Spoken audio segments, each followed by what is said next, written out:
welcome back to A Baker's Journey. Today we're going to talk a little bit about whole grain breads.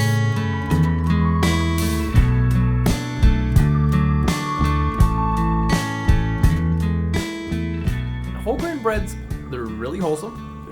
They're also really nutritious, and we can make these kind of loaves in our home kitchen. And I want to get a little bit into that. I'm talking about breads that are 100% whole wheat, or rye, or whatever you're going to be using for a flour. There's spelt, there's red fife, there's tons of different flours you can use, but we won't get into that today. We're just going to be using 100% whole wheat. We don't have any white flour, any strong flour, anything that has the bran and the husk removed, or any of the nutrients removed from it. It's just whole grain, wholesome flour. And these breads that we make from this flour, they're very, very, very wholesome and nutritious for you. So we're going to talk about some challenges that we're going to run into.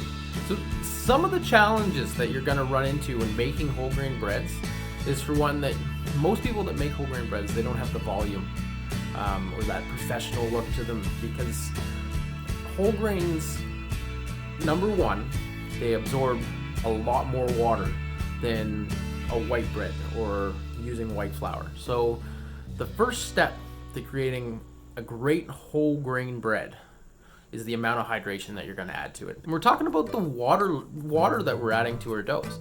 So in our previous videos, we've learned that 60 to 65%, even as low as 55%, can work very well for white bread.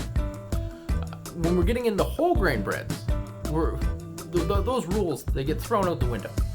And the reason they get thrown out the window is because whole grain flours, they have a lot of fiber in them. And this fiber, it actually absorbs moisture.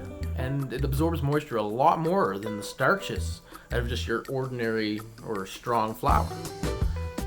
So when we talk about the amount of absorption, we're looking around. Now, to get a professional loaf, we're going to really need to drastically up our hydration. So in the recipe what we're going to learn today, we're going to be upping our hydration almost 10%. And 10% is a pretty good structure. Now you can up your hydration a lot more than 10%, but I find that I'm getting a professional look and a professional style loaf with 10% extra hydration in my doughs.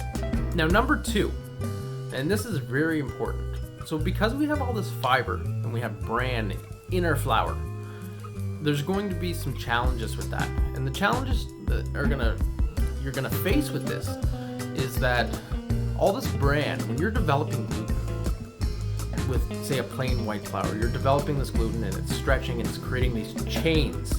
And so when you're using a whole grain, you're gonna have all these little bits of fiber, and they're gonna slice through any chains that you develop.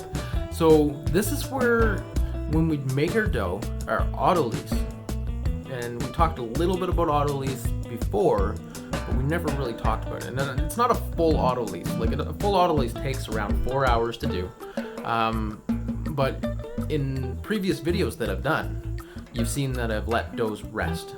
And I need them for a few minutes, I'll let them rest. And what this does is it allows the water to absorb into the flour, and it actually develops gluten on its own. And it's really quite interesting to see this happen firsthand.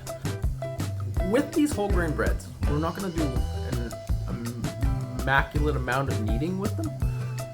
We're going to let the gluten develop on its own, and this gets me to number 3 on the list of some tricks to do when you're making whole grain breads or whole wheat breads, is that if I have a lot of activity with my yeast, and we talked about previously that, there's not really a percentage to go with yeast when you're using baker's percentages, but with whole grain breads, because you don't have the amount of structure that you would have with a basic white bread or a French bread or something that doesn't have a lot of enrichment to it, you don't have the structure there.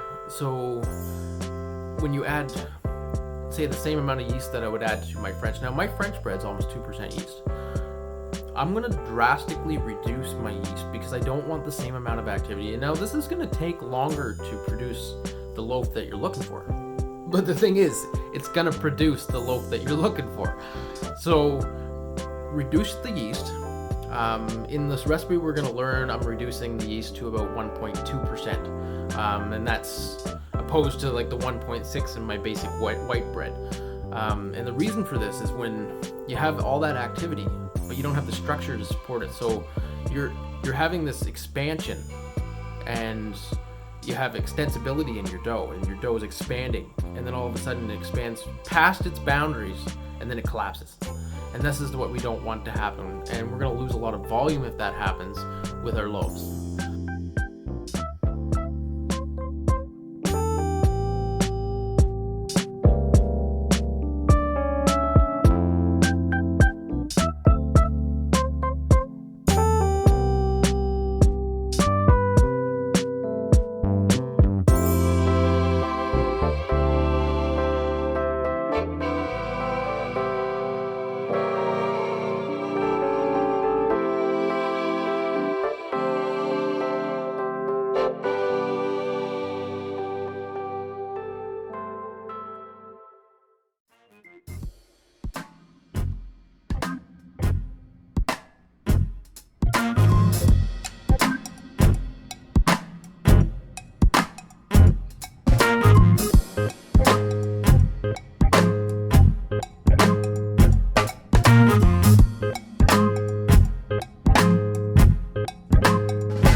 thanks again for tuning into A Baker's Journey. We had a lot of fun with you guys, making different breads and making whole grain bread today. In the next couple videos that we're going to produce, we're going to start getting into, we're going to make some buns, Kaiser buns. We're going to learn how to hand shape Kaiser buns. We're also going to make maybe some pretzel buns, maybe get into just a bagel base, and then you guys can take it from there. Another thing we're going to learn is I'm going to do a whole video on just how to make sourdough starter and how to cultivate a sourdough starter. It's going to be a lot of fun. We're going to have a really good time. So I really appreciate you guys coming over, checking out my videos. Don't forget, like and subscribe, and I'll see you guys on the next video.